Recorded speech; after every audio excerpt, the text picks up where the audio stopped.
And you have other opponents after that. You have to look at it as a situation. This is the Canelo of his time, but also a rebirth of the past.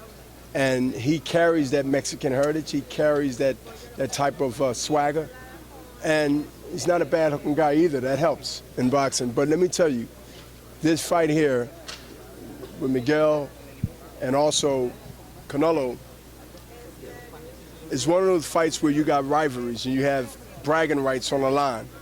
And yes, we know by the score, if you've been keeping scoring, that Puerto Rico leads and that bragging rights. But you know, this is a different time. This is a different fighter.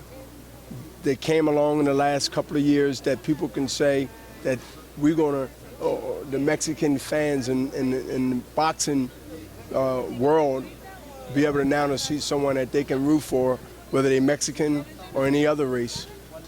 That's what Canelo brings to the table, and I think this is his coming out party on that note. Bernard, is this a bigger fight than De La Hoya Trinidad? You knew who Trinidad was back in the day, now with Cotto. How does this fight compare to that fight? Well, I don't think it's that big of a fight, but I don't think it's that far away from it. I mean, Oscar De La Hoya is a gold medal winner. Trinidad was an assassin. He was just undefeated. I mean, but the magnitude of the hype and the bragging rights on both sides is the same, or even more. But as far as who done what and how they done it over the years, you can't really, at least for Canelo, who's trying to patent his legacy off of fights of this magnitude, is important than fighting someone that nobody cares about.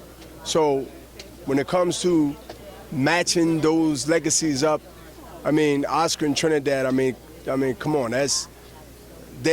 listen, let's have fun watching them try to come do half of what both of those guys have done in their whole career, let alone in their careers, Oscar and Trinidad. But we here, we got a foundation to start from.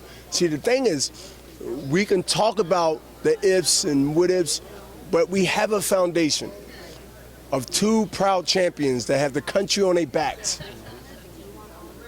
To me, I'll take that to start first, than anything.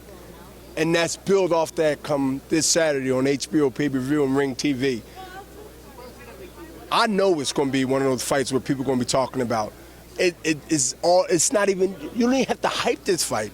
This fight is like, I'm like kind of like, you know, I'm a little upset that I can't really hype it the way I want to hype it because it become an overkill. This fight sells itself. And you can't say that about every fight that comes up, even though those fights be good matchups. This fight is one of those fights that's like, let's just go, I'm going to find some questions. When you got to find some questions to ask, that means that either the fight sucks or the fight's going to be that good already where there's nothing really to ask. Just wait for the clock to run so we can be at the weigh-in. Bernard, would you say that Cotto has improved over the last year, or would you say that you see Father Time catching up with him? No, I see Cotto have improved, and Freddie had a reason for that because of his fresh thoughts and his environment that Cotto haven't been in Freddie's circle ever until now. So just off that, like relationships. You understand? You're down and you're bummed out. I don't know nothing about that. You don't know nothing about that. But you're down and you're bummed out, and somehow an angel come. Right? An angel like this. And so just off that, Cotto's going to be hell the first 6 rounds.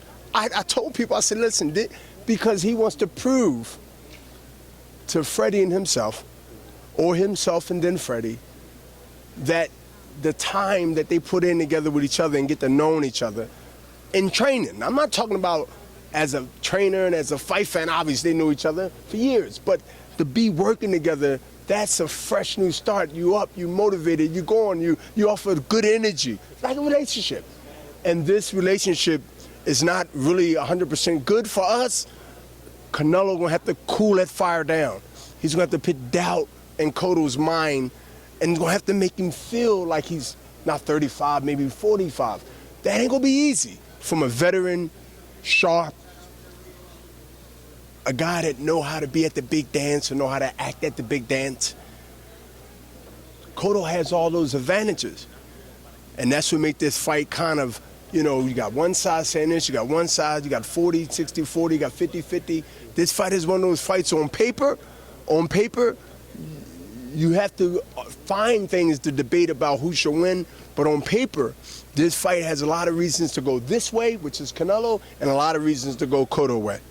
My opinion. I gotta ask you this. One of the biggest stories in the world of sports. Thanks, Bernard. Hey, fight fans, if you guys haven't already done so, make sure you download the Behind the Gloves app. It's free, and it features really cool stuff like a fight calendar that reminds you of all the upcoming fights, and it allows for you to, with one click, to remind yourself directly to your phone. And it also features 24/7 breaking news that's going on in boxing. So make sure you guys go ahead and do that and subscribe to this channel.